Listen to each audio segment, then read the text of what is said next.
Welcome to the HR Uprising podcast. This highly practical podcast series explores HR and management hot topics and challenges through conversations with relevant experts and real-life people professionals. Brought to you by Actus software, our aim is to build a better workplace for people. The HR Uprising is about collaborating and supporting each other to build the confidence and skills to rise up to each challenge and deliver real, lasting business value. You can find out more at hruprising.com or join our LinkedIn community. Now introducing your host, chartered psychologist, best-selling author, entrepreneur and speaker, Lucinda Carney. Hello and welcome to this week's HR Uprising podcast. I'm your host, Lucinda Carney, and this week we are going to talk all about interviewee skills. I'm aware that in this day and age, what's going on in terms of the current environment, there are many HR professionals, people professionals out there with huge amounts of talent, but also who are experiencing the pain of multiple applications for roles. And therefore, we have talked about how to interview in the past, and it was one of our it's certainly in our top 5 most popular HR Uprising episodes, which is pretty phenomenal. Therefore, I thought the best thing I could do is go back, our first ever repeat guest, and ask Jo Irwin to come along and give us some tips on the other side of the spectrum. If you haven't come across the podcast actually, which is interviewing skills, I'll put a link in the show notes because I say it's absolutely fantastic. We got so much great feedback about it. It's such a practical episode. And I say Jo's now going to turn the tables, and I'm welcoming her all the way from sunny Ireland. It's not sunny here, to be honest. I doubt it's not sunny over there. And have you on to understand how we can best sell ourselves at interview. So welcome, Jo. Thanks, Lucinda. It's great to be back. So thank you so much for joining. And I know that this is what you do for a living. And actually, it would be great you do lots of coaching around interviewing, don't you? What's your sort of role around this? Why is this your expert subject, if you like? Yeah, thanks, Lucinda. So, as you know, I set up my training company, I4 Training, 7.5 years ago. And although a significant amount of my work is training and facilitating, I have created a niche or created a name for myself as specializing in specifically competency-based interviewing. So I see hundreds of clients and coach them individually in preparation for competency-based interviews. And I agree with you, in the current climate, there are opportunities out there. A lot of people struggle with competency-based interviewing and the ability to structure their preparation or structure their answers. I'm also hoping for the people that tend to listen to your HR Uprising podcast that this will be useful if anybody comes to them asking them for advice as HR professionals, how to prepare for upcoming interviews, that they could perhaps pass this link on to them. And that would give additional help to any advice they might provide for themselves anyway. Because it is actually a sales job, isn't it? That's the thing. And lots of people with lots of talents, but maybe if they don't present themselves in the best way, then they might be the best person for the job, but you've got to deliver that when you're actually being interviewed. And actually, before we go into the interview skills, how to be a good interviewee, let's perhaps talk about how to apply for a role. Because certainly I've been recruiting recently for roles that previously we might have had 10 or 20 applicants, and we had 300 applicants for the role. And it's a really different environment when you are recruiting for people with that volume of inquiries. Certainly what you then did, what I found myself doing, was almost looking for reasons to discount, because you can't read things in massive detail. And I was quite surprised how many applicants really were incredibly unsuitable for the role, and also how rare cover letters were, and even rarer was a cover letter that was clearly aimed at the role in question. So from a point of view of somebody who's been recruiting recently, personally, I would say that it's probably better to go for fewer roles if you're trying to get the interviews in the first place, fewer roles with higher quality cover letters that are personalised than lots and lots of applications. It's just an observation I have. My other observation actually about CVs is that sometimes the most glamorously marketing-led CVs, where people have sent them off and they come back looking like all nice and colourful and that sort of thing, they're actually quite distracting and hard to read. So make sure that your CV really does put your skills and experiences at the top. It's really easy to see that. Make sure it's not chronological, i.e. older stuff first. I got a few CVs which had that. Make sure you've got your most most recent experience at the top, so that that person who's doing the sift can see the vital information in the top half of your CV alongside a covering letter. And personally, I think that would give you a greater chance of getting an interview. So that's my personal experience. Jo, is there anything you'd add to that from your point of view? Yeah, no, I think the key thing, as you're saying, Lucinda, is the ability to tailor. You've got to tailor both the cover letter and tailor the CV using the job description and any information you have about the organisation because of the number that people are looking at.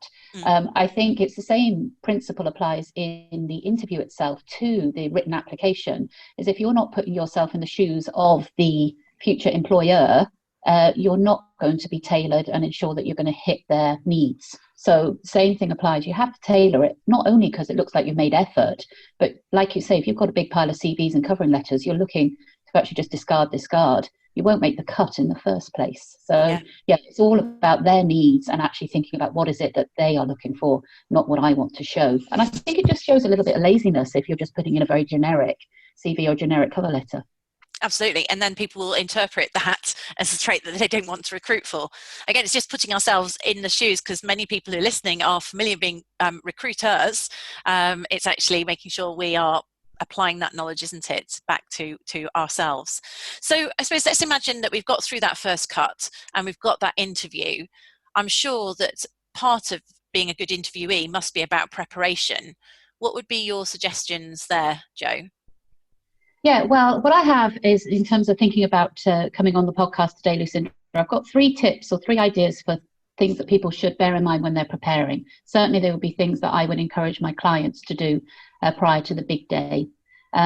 And the first one actually applies to both the preparation for the actual interview, but also what we were just speaking about that in terms of the cover letter and CV.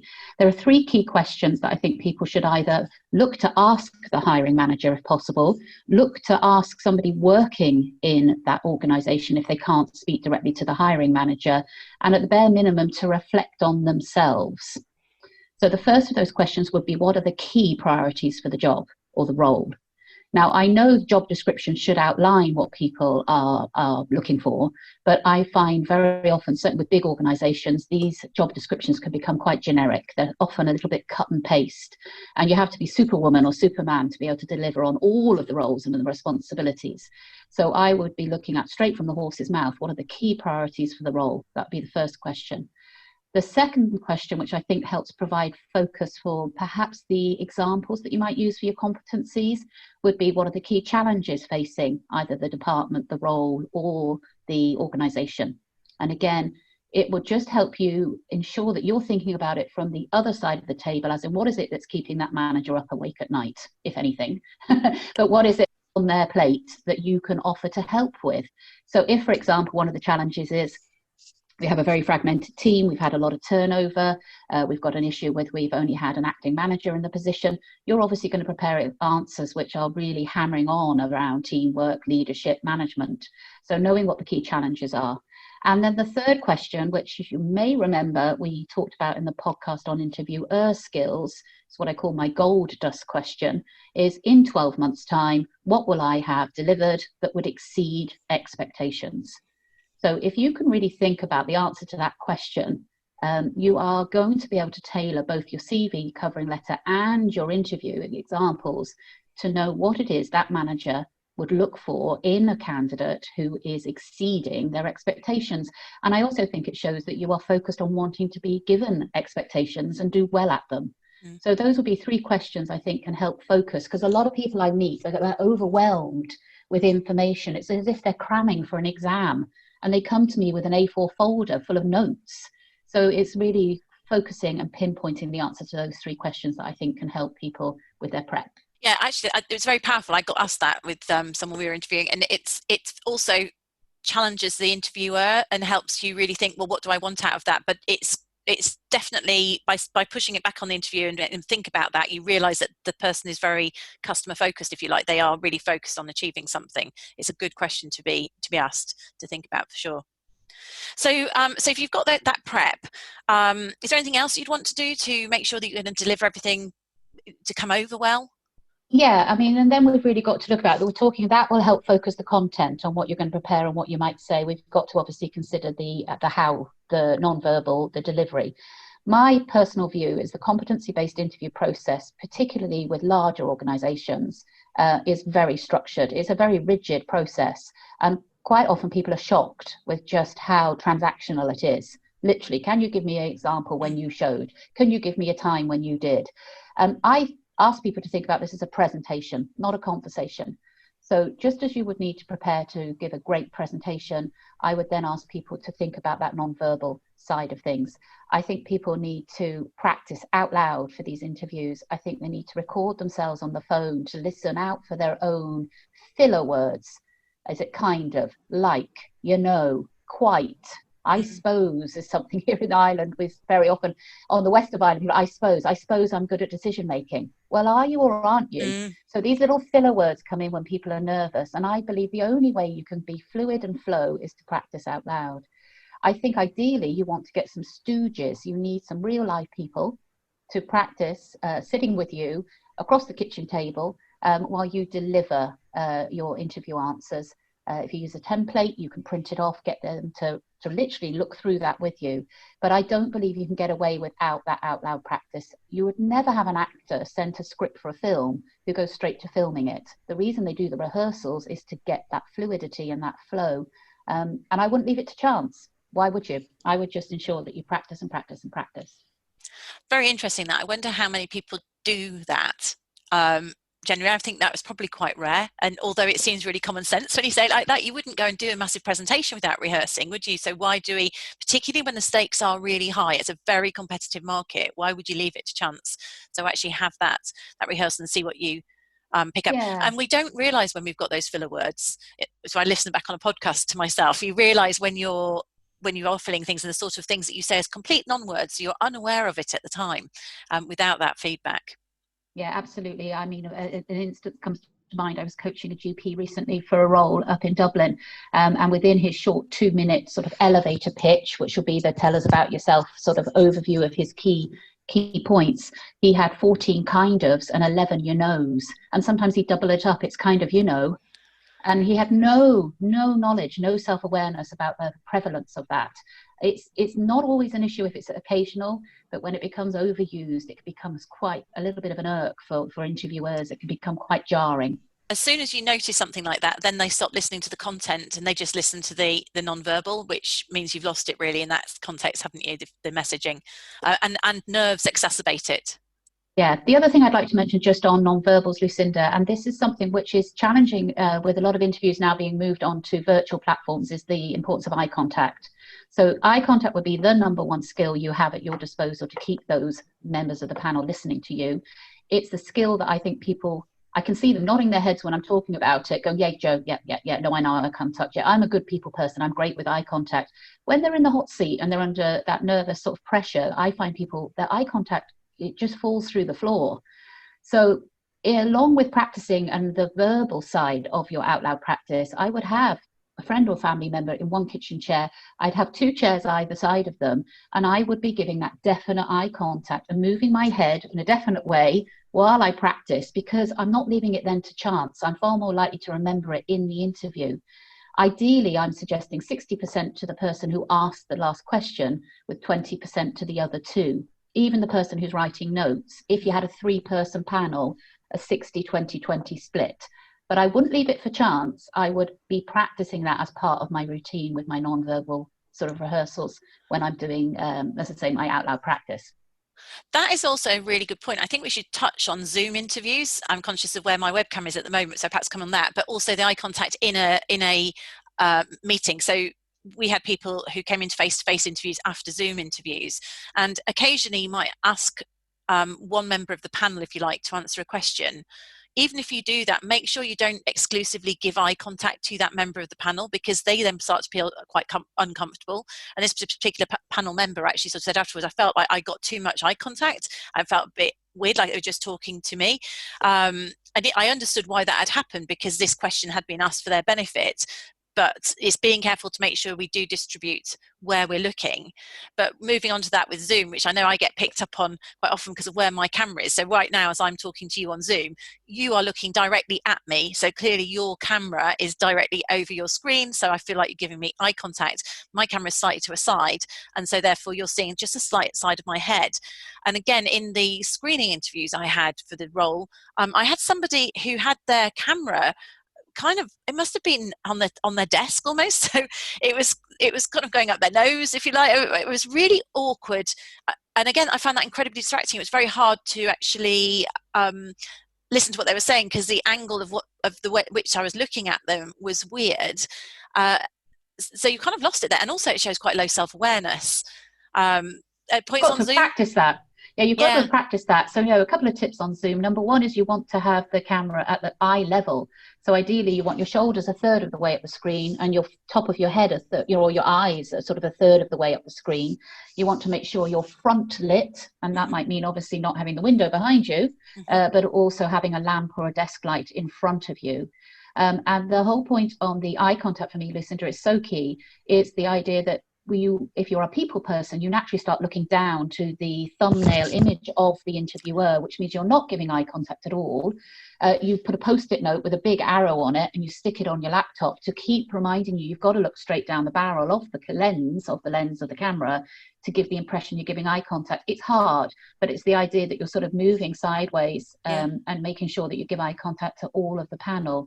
I can't stress it enough. It's incredible when I run my interview skills courses, how many people look at me as if I'm patronizing them about eye contact. And then when I put them in the hot seat in the sort of role play, I'd say 20% of people, and that's over years, 20% of people I'd say actually do manage to master that eye contact.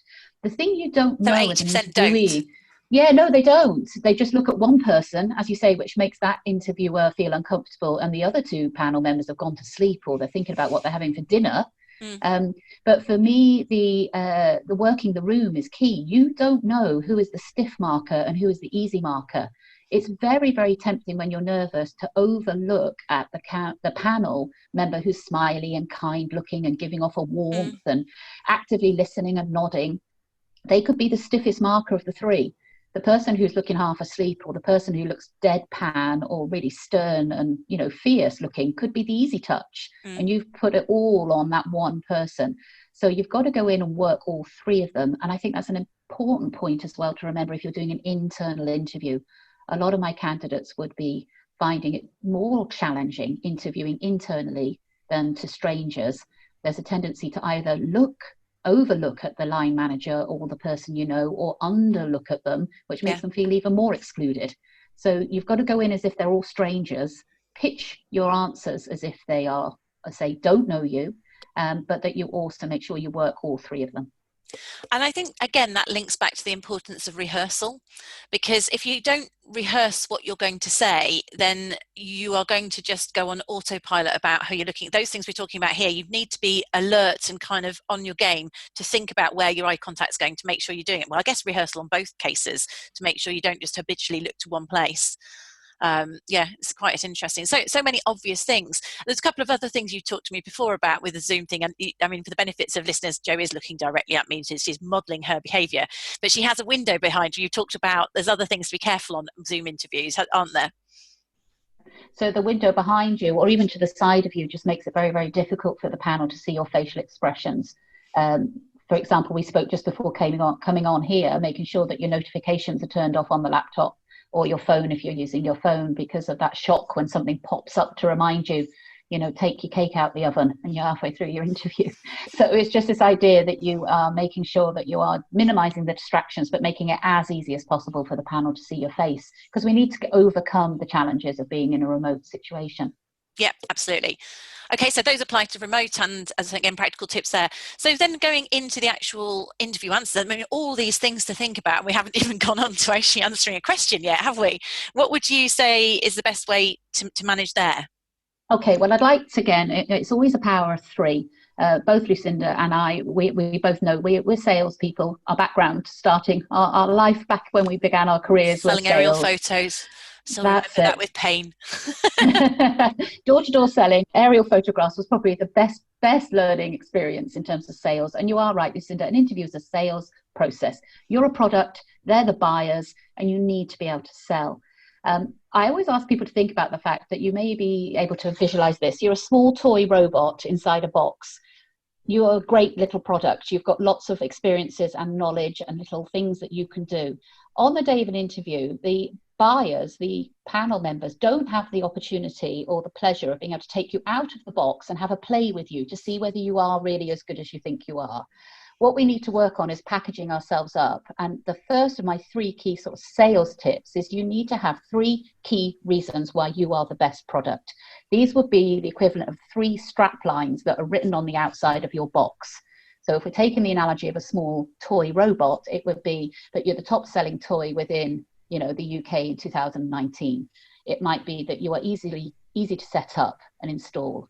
It might be that you meet all EU health and safety regulations. So 3 key messages about why you are good for the job. And as you know, Lucinda, if you don't know 3 reasons or 3 things about your product that are good, the buyers are never going to know them. They can't know them unless you know them.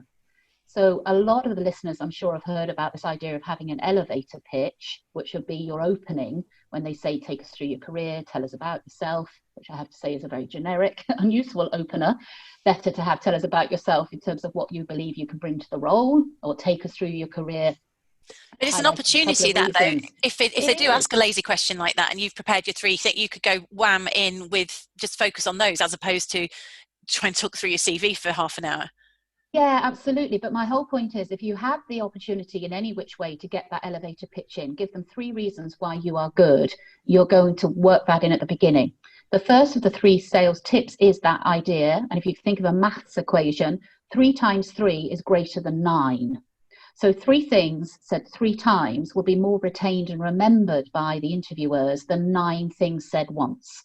A lot of people will go into an interview spraying and praying, telling them all sorts of things that they think they're good at, almost desperately throwing the kitchen sink at the panel. And what we really need to think about is 3 key messages, and your goal is to say them 3 times. So the idea would be you say them at the beginning in the elevator pitch when you summarize your career and what you offer.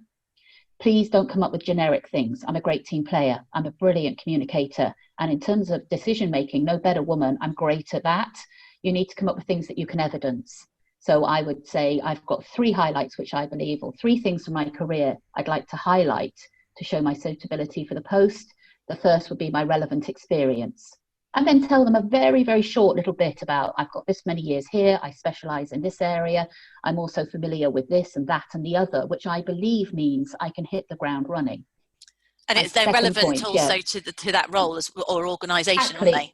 Yeah, that you're linking it. Your second point might be that you're focused on professional development and learning. You've got a diploma or a certificate. You've shown that you're always willing to learn. And maybe your third highlight might be you've a proven track record of taking responsibility or leadership. So have 3 things that you can evidence. You're not going in with a big generic, I'm great at this, I'm brilliant at that. I would probably steer away from personal attributes, to be honest, to things such as focus on learning and development, leadership, because you've got examples of that, or relevant experience. Yeah, I'm thinking also from what we've just been is relevant size of business or relevant industry, if you can, or product or something which you've got an affinity to that organization would be quite useful as one of them.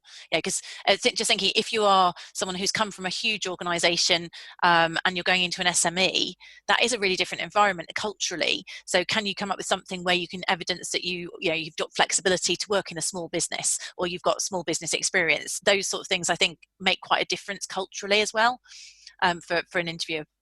Yeah, and that's the whole point we said right at the beginning, is this ability to tailor what you're doing. You've always got to tailor it to what you're going for, know what their needs are. Exactly, yeah. Yeah, so back to this, you're ideally going to say these 3 things at the beginning of your interview. I would like people to get practicing, and that's the whole point of the out loud practice, re-mentioning those points during their interview. So, for example, we're halfway through the interview. You might say to me, Lucinda, can you give us an example where you've shown teamwork? One of my 3 key selling points might have been, just as you said, that I've worked in several different teams and I've always been very adaptable and flexible. That might be one of my 3 selling points. So when you ask me for my star, as everyone will know, situation, task, action, result, to lay out your competency example. When you ask me for that example for teamwork, I am not going to go straight in with the example. I'm going to be cheeky and mention one of those three things I said earlier. So I might say, yeah, well, I mentioned earlier, I have experience of working in several teams across several departments in different sized organizations. The specific example I'm going to provide for you today, because it's relevant to an SME, is, and so you're a bit cheeky, a bit like a politician, you know your three messages and you're going to, at any opportunity, just drop them into the conversation. Then, of course, the third time you're going to mention these three key selling points is going to be at the end when the panel says, is there anything you'd like to add? You're going to give a shortened version of that elevator pitch, your three key things to finish. My point is, at the end of an interview, you've nothing to lose. And if it's the last thing they hear you say when you leave the room and they start marking and assessing you, you know, good job. So it's a little bit like thinking about a presentation again. People listen to the beginning and the end of a presentation far more. They're more engaged. They're concentrating more than they are in the middle. So you begin and end and almost bookend your interview with your three key selling points. Yeah, so that's control. The first of the three tips. That's the first. Come on, what's the second? The second is this idea, you mentioned it there, Lucinda, about being able to link what you're saying to the job. So I call this future pacing. It's about walking yourself into the future and pacing your example into being good at the job you're going for. So as we mentioned, STAR, which I'm sure everyone is familiar with, situation, task, actions, result. I ask people to add a sentence on the end of that. So it might be, the result was we reduced the number of errors by 14%. The policy was implemented across the department and I was acknowledged for my work by my manager. I believe this demonstrates not only am I able to map out and plan a project, but it also shows I can delegate to junior members of the team, both of which I think are relevant in the role of operational manager, or both which will be beneficial in the role of clinical facilitator. Or there's a lovely Irish phrase that they use over here, this experience will stand to me in the role of nurse manager. Standing to me is a great way. It encapsulates what I'm wanting people to do. I want people to join up the dots between what they're saying and what the benefit is to the company. It's like a features benefit. It's a features benefits. Yeah, I was just thinking that. Absolutely. Is it one of the things, and I don't know if I've got an opinion on this, it's almost about trying not to overstep the mark, isn't it? You want to be humble, yet assertive. So I think the benefit is there. You're saying, I think this will stand me in good stead. Would you ever say, would you agree? Would you see that as something that's beneficial for the role? I'm thinking, if in a sales position, you actually might try and get a nod or a close from somebody and ask something. I don't know if it's stepping over the line too far in an interview. Have you got an opinion? I think you'd have to use your emotional intelligence and judge it. It might be that you might say, this is something I understand will be useful in your company. Would I be right? Yeah. Something like that. And even if you say understand with that little bit of uncertainty is probably better. And then actually, if they do agree, they'll be nodding. You can read their body language, can't you? Absolutely. See how it goes. So that's what I call future pacing. Don't just say the thing. Don't just say the feature. Don't just talk about your experience or your example for the STAR. You add that extra bit on the end, which is joining up the dots. Don't make it difficult for them. Yeah. Literally, you're sort of telling them how this will help them. You've done this properly, Lucinda, if you either finish with the name of the role. So I believe this will stand to me in the role of nurse manager, or you say, I think this will stand to me in this role. So for me, that's how you've got to the end of the STAR. You're just adding that extra bit on the end. I think that would be highly relevant for this role. I think that would be relevant or a helpful skill to have in this role. I'm not sure about stand me in our language. I don't know what you're talking about. Stand me in good stead, maybe. Yeah, stand me in good stead. Or this, over here in Ireland, they would say this would stand to me. It's just and it just for me encapsulates what I'm trying to say. Yeah. Right. So let's move. The third little sales tip, and this is a classic from the point of view, is we buy things because other people tell us they're good. That is a fact. If you think about TripAdvisor and Amazon, it's all about endorsements and ratings. I wouldn't buy anything on Amazon unless it has 4.5 stars. Mm-hmm. Okay. I go to a new city. I'm looking to go and find a restaurant. I allow complete random strangers to tell me where I should go and buy a curry. Yeah. So the power of endorsement is huge. And there are three ways, spookily, that I ask people to think about how to use this. I call it third-party referencing. So it normally is something you can slip into the result part of your star. And it's literally either generic. You might say, the students thanked me for, or I often receive positive feedback about, or the staff members acknowledge my input. So it's a very general, woolly sort of... You said my manager earlier as well, didn't you? My manager gave me recognition for that. Yeah. So it's just this little bit that you're putting a little bit in there. The second way you do it is like that, is more specific. Obviously, if it's an internal interview, you name drop appropriately. You don't want to overdo it. You need to know the politics. All right. But you're going through your star. You say the result was we reduced errors by X, Y, and Z. The policy was rolled out across the department. And my manager, Marjorie Smith, thanked me for my work. Now, it's quite interesting that the people on the panel don't actually have to know the name of the person you're name dropping to actually have the impression that it's far more credible. It sounds like it's a real example because you're saying that somebody acknowledged or thanked you. Yeah, now, absolutely. Depending on the role, depending on the role, depending on who you are name dropping, it can have real power. But as I say, you don't overdo it, but it's just a little endorsement, which makes what you're saying sound so credible. Yeah. The final way that you can do this is throughout the interview, and it's a nice throwaway line. You just would say, as you can see from my CV, I have extensive experience of XYZ, or as you can see from my paperwork, I have focused on my professional development with this course, that course, and this qualification. So that as you can see from my CV or paperwork, it's just a throwaway line, which means it's there, it's in black and white, it must be real. And again, I don't know how common that is, but people just might not think of doing it, but it makes complete sense, doesn't it, to support things with evidence for that behaviour. You'd expect people to do it at an appraisal, to come along with behavioural evidence. So, but yeah, third-party evidence. I think it is a lot of people, just to finish on that, sorry, Lucinda, I think a lot of people actually assume that the panel members have read, digested and made notes from your CV or your application form. They sat up the night before reading through it and taking away those pertinent points. They haven't often done that. So being able to say it's in my form just sort of reaffirms that it's there and it's real. Like you say, it's evidence.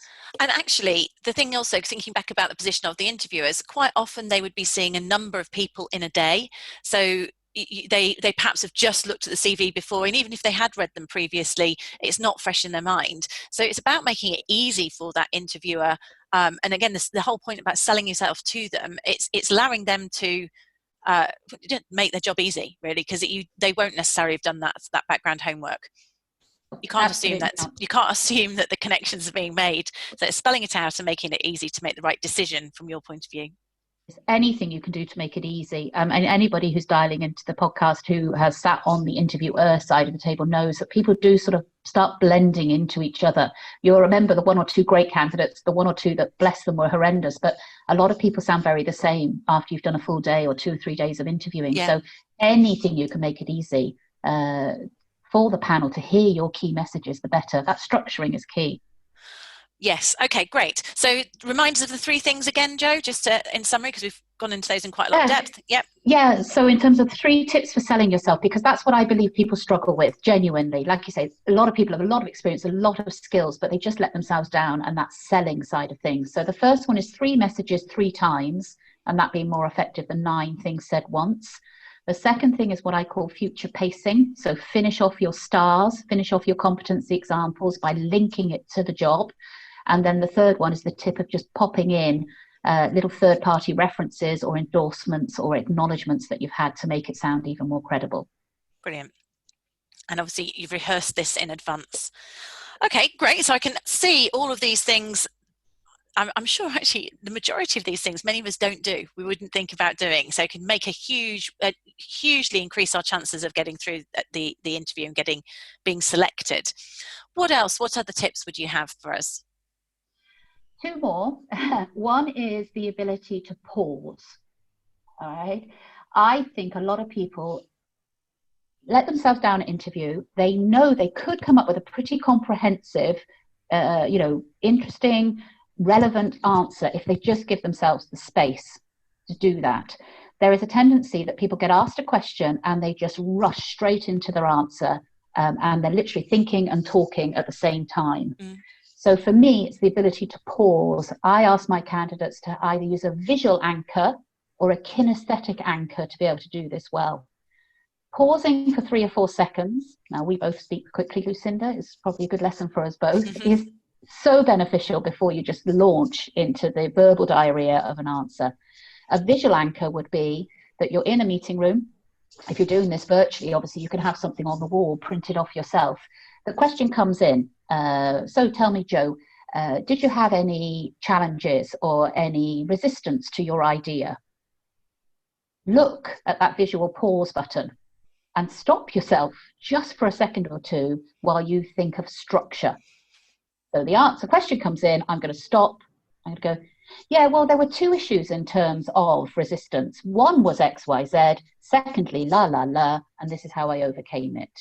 Or they might say, tell us a little bit about how you manage risk, Jo. Well, there are 3 ways that I manage risk on a daily basis. First, I do this. Second, I do this. And third, and probably most importantly, I do this. This would be 3 ways I manage risk. It just means it's like, hallelujah, you've got a nice clean structure and you're able to do a nice ending. I find a lot of people talk and talk and talk. They see the panel glazing over. They start doubting whether they're even on track or answering the question anymore. And they fall off a cliff and go, yeah, so that's it really. Yeah. And there's just no structure.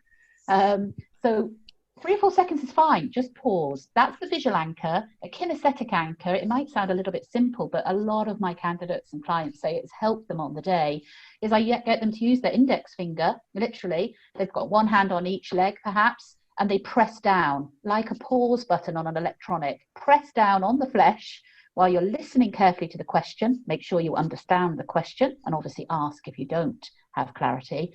Hold it down for a couple more seconds while you think, okay, what structure will I use? Then lift it, then go. I had a recent instance where one of my clients said she asked for some feedback after she knew one of the panel members from a past job. And the person who she asked said, as you left the room, the chairperson turned to the other 2 members of the panel and said, wow, wasn't she the easiest to listen to today, ladies? Brilliant. She'd gone in, different from before where she waffled and rambled and just used that technique. She used a visual anchor, but the kinesthetic one is a great one. Just stop. It actually makes it is easier for people to listen to, isn't it? Because you're pausing it. So if you give that structure, it's easier for them to process or digest the key points as opposed to you starting with the waffle. But also, I think it's something in terms of it looks more credible, because if someone stops and actually thinks it, because you have rehearsed in this, because if you've been listening to this, then you're going, I've rehearsed, it actually makes it more like you're, rather than just delivering something that you've rehearsed, it makes it seem like you're actually accessing a real relevant example and you've had to think of it. So I think that makes you more credible in terms of the example that you're coming out with from the point of view of the interviewer, potentially. Yeah, absolutely. And over here in Ireland, in the HSC, which is the equivalent of the NHS, they give you a mark for your interpersonal communication skills. They don't ask a specific competency question about it, but obviously you're walking the talk. You're actually delivering great answers that have a structure, have an ending, and you're going to get a higher mark for that particular interpersonal communication skill mark. So that was one. And then the last point, and I guess it's timely because we'll be finishing soon, is at the end. A lot of my people say to me, should I ask a question? Or, Jo, I can't think of a great question to ask. Genuinely, other coaches may disagree. I've always advised people, don't ask a crap question for the sake of asking a question. Yeah. You've probably had it while you've been recruiting recently, Lucinda. These same old answers. Will we get feedback? Yeah, of course you will. And when will we know? Well, when I've decided. I just think they're really unless you've got an insightful question, don't bother. No, and you also don't want to ask a question about something that you should have known from your research. It doesn't look good if you're asking a very basic question about the organisation or the department because you haven't done your homework. So I say to people, when they say, do you have any questions or is there anything you'd like to add? I would say, I don't have any questions that are relevant for today, thank you. You're not saying you never have questions, but nothing that is pertinent or nothing that is relevant for today. I hope I've outlined that. Number 1, I have the relevant experience and specific knowledge of XYZ. I've secondly shown a very strong commitment to personal development and look forward to learning And finally, I have a proven track record of leadership, which I believe I can bring to your organisation. And I thank you for your time. So you're doing a mini version of your elevator pitch at the end. It's interesting. You're very much taking control by doing that, aren't you, as well, rather than swinging it back. It's I can see that works. Yes, definitely. I concur. So you wouldn't do the one where you get the classic salesperson goes, oh, do I need to add anything, or are you going to buy me, kind of thing, when they say, how have I got on type question. I mean, I don't particularly like it as an interview, but there are schools of thought if you're going for a sales role where they say, oh, you've got to close. I don't know. I think it does depend on the industry. It depends on the job you're going for. It's funny you say that. I got my very first job within pharmaceuticals based on I closed. Yeah. And he said, wait outside the room. I think I was the last of 18 candidates. And they came out and said, based on the fact you tried to close us, we're going to give you the role. So it does work, but it has to be the right industry and the right situation. Yeah. You definitely don't want to make a clanger and finish off badly. Maybe not for an HR role, but for your sales role, then, yeah. It's expected. It almost would be frowned upon if you didn't. Fair enough. Okay, great. So, as ever, Jo, absolutely packed full of content. Have we got everything that you were going to share? 'Cause being a process girl, I know you would have planned what you were going to share with us. Is there anything else you need to add? Or is there nothing relevant for this session? Are you trying to close me? No, I think that covers everything. It's an important thing. I guess my overall thoughts are, you don't leave it to chance. You put a lot of work into research researching posts and having a look what's out there. You put some effort, hopefully, into your CV and your covering letter. I'm sure nobody goes in winging an interview, but don't just be studying the books and reading the strategy documents and the policy documents and cramming for an exam. It is so much more than the content. For me, first impressions, you've got to think about your non-verbals and you've got to go in and present. The thing is that you're presenting yourself rather than a topic in a meeting, but all of the same things apply. You have to do the how, not just the what. Absolutely. And it's so easy to be superficial. What you're doing really is you're applying your knowledge to that role, and actually that is key as a skill to show that you can. It's just not tactical. You can actually go in and deliver value in the context that you're applying for it. Yeah. Okay, well, fantastic, Jo. As ever, packed full of content, really valuable, and I can't wait to put this out because I know it's so relevant for people. But of course, if people want to get hold of you, I mean, you're like we started. Your last podcast episode was one of the most downloaded episodes, and I'll put the link in for people because it was so useful for them as interviewer skills. And we got great feedback. It made it into our best bits of 2019. And when I was trying to tag you, people couldn't because you're not all that visible on social media. You're a well-kept secret, aren't you, over there in Ballyvaughan? So if people wanted to connect with you directly or get hold of you, I mean, are you available for coaching? I know you do coaching. How would people approach you? Yeah, I guess really through my webpage it would be the best. I have, the webpage is www.i4training.ie, obviously based in Ireland. I have, like everybody, been moving. And it's for the number, remote. Isn't it? It's I4 with a number. Yeah, sorry. Letter I, number 4training.ie. It's interesting. I know not being very visible on Twitter or LinkedIn and largely going by reputation. I don't advertise at all. I just think it's similar. I find being a coach or being a trainer, it's a bit like being a chef. You're only as good as your last cake that you bake, but if you make a great cake, then people will tell their friends about it. So it's all word of mouth or reputation. But yeah, absolutely. If people would like to get in touch, I have some, worksheets, or I have videos and things like that. It would be through my webpage, Lucinda. Thanks for that. Brilliant. I'd highly recommend Jo's cakes as well, but I don't know if they're available on your webpage. Mail order, no. Yeah. All right. Well, so Jo's quite hard to get hold of on LinkedIn and things, but you can get hold of her through her webpage, and we'll put that on the show notes as well, of course, and you can access those resources. Jo, as ever, it's been a pleasure, really, really useful, and thank you so much for being a guest on the HR Uprising. You're welcome, Lucinda. Have a great weekend. Thank you. Thank you for listening to the HR Uprising, proudly brought to you by Actus Software, the joined-up performance and talent management solution. You can access links to any of the information or resources mentioned in the show via the podcast page at www.hruprising.com. If you like what we do, please subscribe, tell your colleagues, and leave a review. Thank you for listening to the HR Uprising.